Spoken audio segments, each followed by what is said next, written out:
మీ అమ్మని ఎన్నిసార్లు కొట్టినా? చాలా సార్లు కొట్టినా. నేను ఎప్పుడైనా కొట్టినానా? కొట్టేదాకా తెచ్చుకో.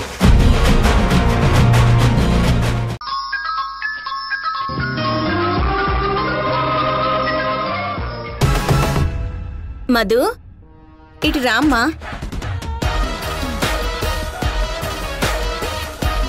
ఏంటత్తయ్యా? ఇదిగో ఫ్లైట్ టికెట్స్. రాజమండ్రికి రేపు పొద్దున్నే ఫ్లైట్. నువ్వు తేజ బయలుదేరి వెళ్ళండి. అంటే ఈరోజు నువ్వు ఇంట్లో ఉండడం వలన వాళ్ళకేదో ప్రాబ్లం ఉందన్నమాట. అందుకే నిన్ను నీ భర్తని బయటికి పంపించాలని ప్లాన్ వేశారు.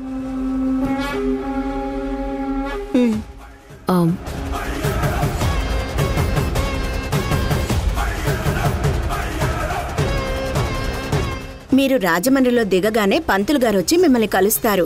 ఆయన దగ్గరుండి మీ చేత పూజ చేయిస్తారు. అన్ని విషయాలు ఫోన్ చేసి నేను పంతులు గారికి చెప్పాను.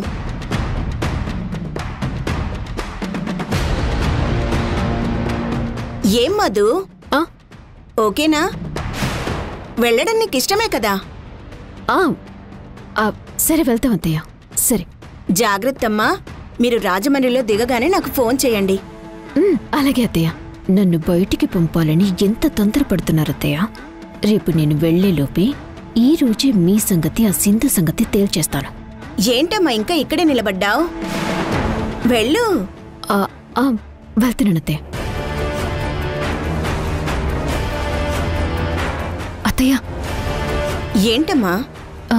ఆ మధుకి ఏ అనుమానం రాలేదు కదా? అదేం లేదమ్మా. సరే అత్తయ్య, మనం చేయాల్సిన పని ఇంకొకటి ఉంది, రండి.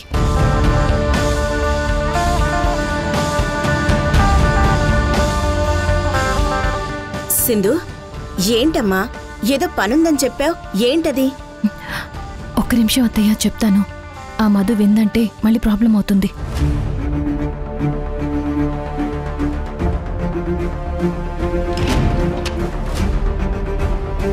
ఇప్పుడు చెప్పమ్మా, ఏంటది? అక్కడ హాస్టల్లో ఆరాధ్య ఏం చేస్తుందో, ఎలా ఉందో అత్తయ్య. ఇలాంటి రోజు ఆరాధ్య ఇంట్లో మనతో పాటు లేకుండా పోయింది. అదే బాధ అత్తయ్య. పంతులు గారు చెప్పినట్టు దీపాలు వెలిగించేటప్పుడు ఆరాధ్య గురించి కూడా మొక్కుకోవాలత్తయ్య. ఒకసారి హాస్టల్ వార్డెన్కి ఫోన్ చేయమ్మా. ఆరాధ్యతో మాట్లాడి ఇక్కడికి రమ్మని చెప్దాం. ఆరాధ్య వస్తుందంటారా? మనం అంత బ్రతిమలాడి వచ్చాం కదా, ఆరాధ్య కోపం ఈ పాటికి చల్లారిపోయుంటుందిలే. చెయ్యి. సరే అత్తయ్య. హలో, ఎవరు? నేను ఆరాధ్య పిన్నినండి. ఆరాధ్యతో మాట్లాడాలి, ఒకసారి పిలుస్తారా? లైన్లో ఉండండి, పిలుస్తాను.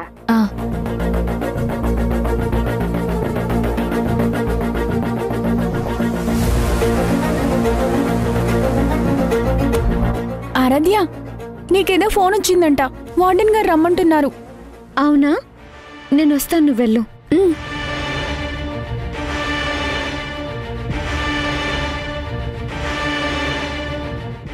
ఎవరు మేడం నాకు కాల్ చేసింది? మాట్లాడు, నీకే తెలుస్తుంది. హలో, ఎవరు? అమ్మ ఆరాధ్య, నేనమ్మా పిన్నిని.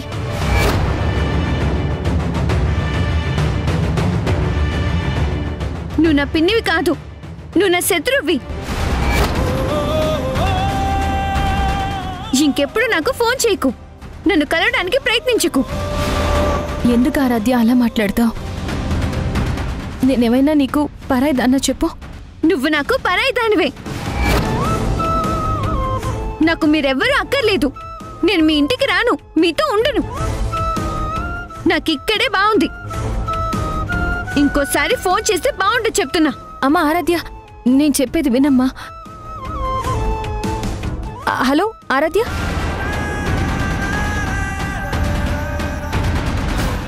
ఆరాధ్య ఏముంది సింధు? ఇంకా మన మీద కోపంతోనే ఉందత్తయ్య.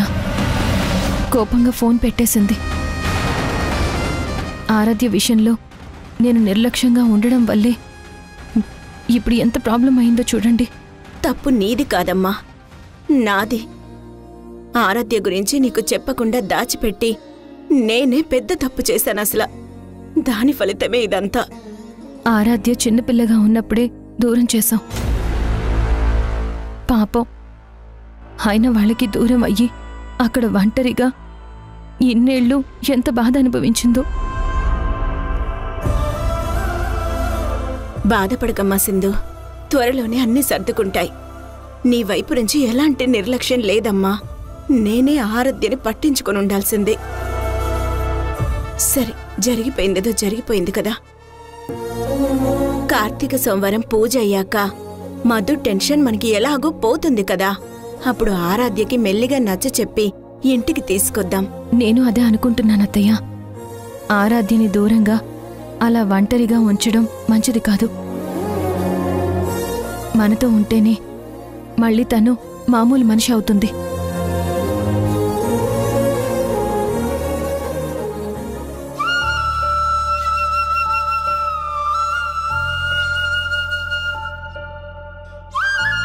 అమ్మా ఆరాధ్య, నువ్వు మీ పిన్నితో ఫోన్ మాట్లాడటం నేను చూశానమ్మా. నీ మీద ఎంత ప్రేమ లేకపోతే మీ పిన్ని నిన్ను ఎందుకు ఇంటికి రమ్మంటుంది చెప్పు? ఇంకొకసారి ఆలోచించమ్మా. మా అమ్మ చనిపోయాక పసికందునైనా నన్ను మా పిన్ని చేతిలోనే పెట్టారంట. నేను కూడా ఆవిడ్ని మా అమ్మ అనుకున్నాను. నేను పుట్టడం వల్లే మా అమ్మ చనిపోయిందని మా నాన్న నన్ను అసహ్యించుకుని వదిలేశారు. నాన్న నన్ను వదిలేసినా కనీసం పిన్ని అయినా నాతో ఉండాలి కదా. నన్ను బాగా చూసుకోవాలి కదా. నేను సొంత అక్క కూతుర్నే కదా. మా పిన్ని నన్ను వదిలేసి ఉండకపోతే ఇవాళ నాకు ఒంటరితనం ఉండేదే కాదు. అందరూ కలిసి నన్ను ఇక్కడ దూరంగా పడేశారు. నన్ను ఒంటరిని చేశారు.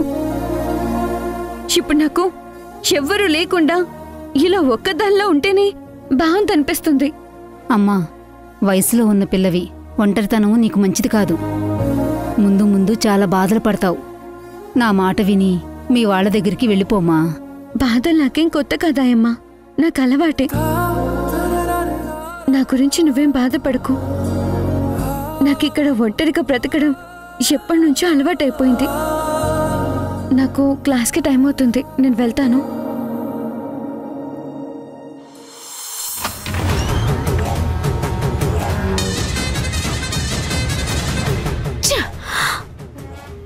ఏంటి నాకు ఈ టెన్షన్? ఒకటి పోతే ఇంకొకటి వచ్చి ఏంటి నాకు అన్నీ ఇలా తగులుకుంటున్నాయి?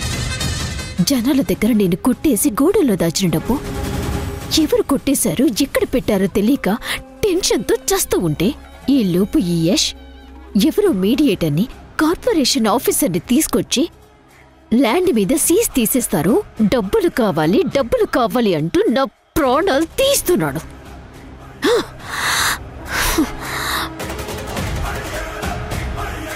ఉన్న డబ్బు మొత్తం పోయిందని నేను ఏడుస్తుంటే ఇప్పుడు నా దగ్గర లేని డబ్బుని నేను ఎక్కడి నుంచి తీసుకురావాలి?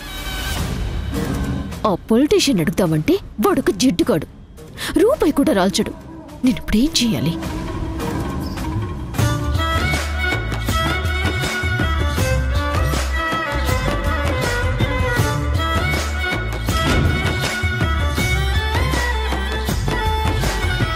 మధు, చాలా థ్యాంక్స్ మధు. నాకు థ్యాంక్స్ దేనికి తేజ? నేనేం చేశానని?